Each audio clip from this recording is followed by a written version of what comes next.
on the Making Waves podcast, and what an exciting day it is right here at DevSec Atlantic, and there's a real buzz in the air, there's energy here.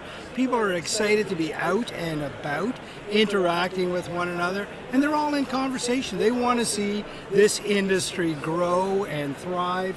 We often say a rising tide floats all boats, and that's certainly what's happening in the ecosystem right now. And you're a big part of it, Melanie, so why don't you tell us a little bit about yourself? Great, well thank you for that intro.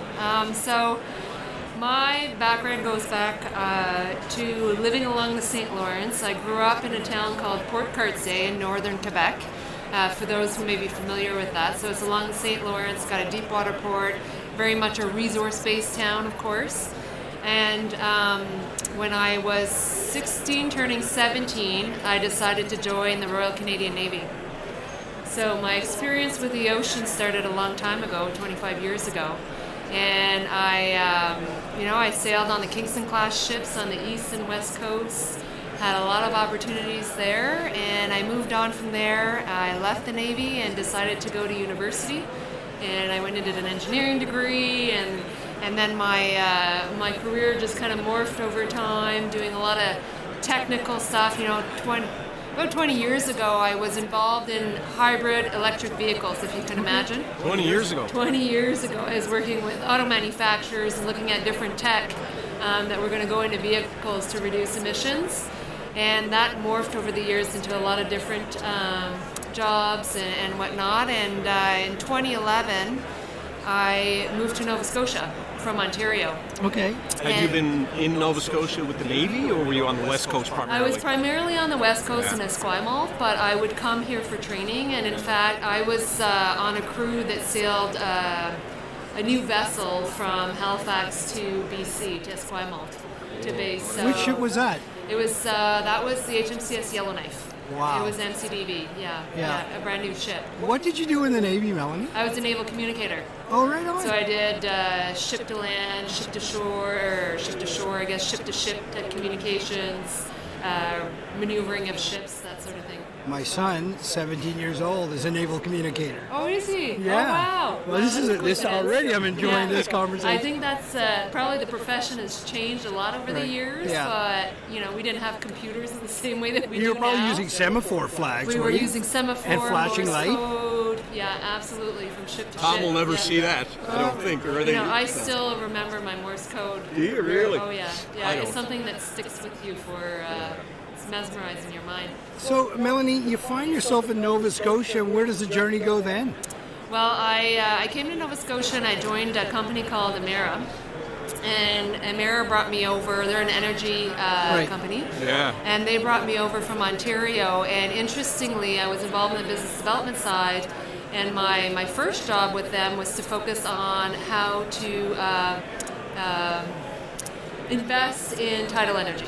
Right. Offshore renewable energy. Yeah. And that sort of morphed over time. I was in business development doing different types of investments and went into operations over and around, but I've always had this natural affinity or interest, curiosity around innovation, tech, combining that with business, so that's always been my my passion, sweet spot. I guess. My sweet spot. Yeah. Exactly. So and then I joined COVE just over a year ago. So tell us a little bit about COVE, because there's exciting things happening over there. Sure, yeah. So COVE is our mandate, or our focus really is high-tech innovation in the ocean. Right. And thinking about it in a sustainable way. So if you've heard about the blue economy, if you haven't, you're going to hear more and more. Global emphasis on the blue economy. So we're about bringing high-tech innovation to market. Very focused on commercialization, so getting products, services to market a lot quicker. Right. We have facilities located here in Dartmouth. So at our facilities, we have a working waterfront. We've got collaborative space. We've got a machine shop. We were there, and I worked out of the Kraken office for about 4 hours. Your facility is phenomenal. It really is. It was foggy. There was foghorns, ships moving. Anyway, sorry. It was beautiful. It's beautiful. It's great. Yeah, it's great to be working right by the water, and it's industrial space too, right? Yeah. But a lot of innovation. So we have about 60 companies we talked about one Kraken, but we've got 59 others that are also on site, so resident companies. And then we run different programs, focus on workforce development. We also manage, develop offshore infrastructure and onshore. So we just launched a subsea sensor platform called the Mars, which is really neat. We've got a lot of good material on that, but it's essentially a subsea platform to test, validate different types of sensor technologies, and starting to understand all the data that you can collect from the ocean. So our real, our other part of our bread and butter is looking at the ocean in a very digital, new way, and doing it in a way that's very collaborative. So the way that we work in COVE, even on that platform, we had about 30 companies that were involved in that. Really? So a lot of SMEs, some startups. So that's really kind of the new way of working, I think, for business is kind of more in a collaborative nature, and it's especially important when you talk about SMEs, right? So just so I understand, Cove, do you eventually graduate? Are you like an incubator, or is it just a place that everyone stays and shares ideas? Is that more of the idea? Well, we do have an incubator on site. So for our startups, it's called the COVE Startup Yard. So that's where the early stage companies, so our new startups, they have their business plans, they're doing some testing, they want customer exposure. Right. So we bring a lot of customers to site as well.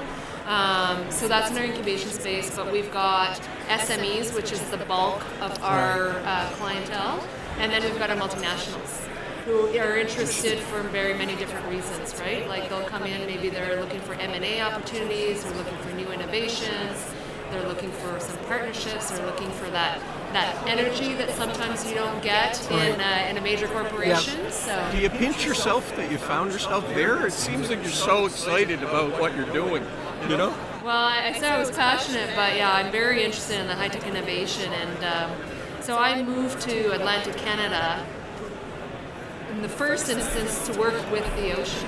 Right. And now to find myself back, and it's just like, the world is aligning on this, on the necessity to better understand our ocean. With climate change, our ocean is the biggest carbon sink. We've got to use it in a more sustainable way, right? So there's a lot of opportunity there. It's over 20% of the world's food source, protein food source. Right. We've got to think about that as well, and so there's a lot of undiscovered opportunities, I think, in the ocean. Melanie, you must go to work every day and you're surrounded by companies that are doing amazing things and involved in really interesting conversations and growing the economy around the ocean. You must see so many opportunities for people to be involved in this industry. Tell us a little bit about that. Yeah, well, that I do pinch myself because I learn a lot every day, and I'm a constant learner. So I have a hallway conversation with somebody that's inventing some of the coolest stuff that I can't talk about, but they are. That's pretty neat. Amongst the ecosystem, and then we also work individually with many of these companies in different ways. We've often been the broker of business, whether it's business finding What a great thing. or complementary ways that companies can bid in on something, or we know a company that's looking for some expansion opportunities or talent. We've been involved in a lot of those conversations, and I kind of see one of our biggest successes is now we're not in those conversations all the time, which means that the model is working. And it means, we'll see great wins of two companies that have bid in on something, have been successful, and we weren't in those conversations. We didn't know about it. So I kind of see that as a big success as well. That's a great way to measure it, isn't it? Yeah. For sure. I got to tell you, this has been a great conversation in and around the amazing things that are happening at COVE, and it's so nice to see. I mean, that's an amazing facility that exists over there, and for that collaboration to be taking place, I often, talk about this beautiful working of government, academia, and industry, everybody collaborating together to make sure that rising tide floats all boats. COVE is a big part of that. There's no doubt about it. You're certainly making waves. Jerry, your thoughts? I just think, listening to your background, I can't imagine COVE being in better hands. It's just a wonderful fit, in my opinion. Keep doing what you're doing. It's a wonderful facility. I look forward to hearing more about what happens from COVE. Melanie, what a great journey you've had, right? I mean, from the Yellowknife, you're out there doing flashing light and semaphore, you find your way around Canada, right back to Atlantic Canada, and adding so much to the conversation.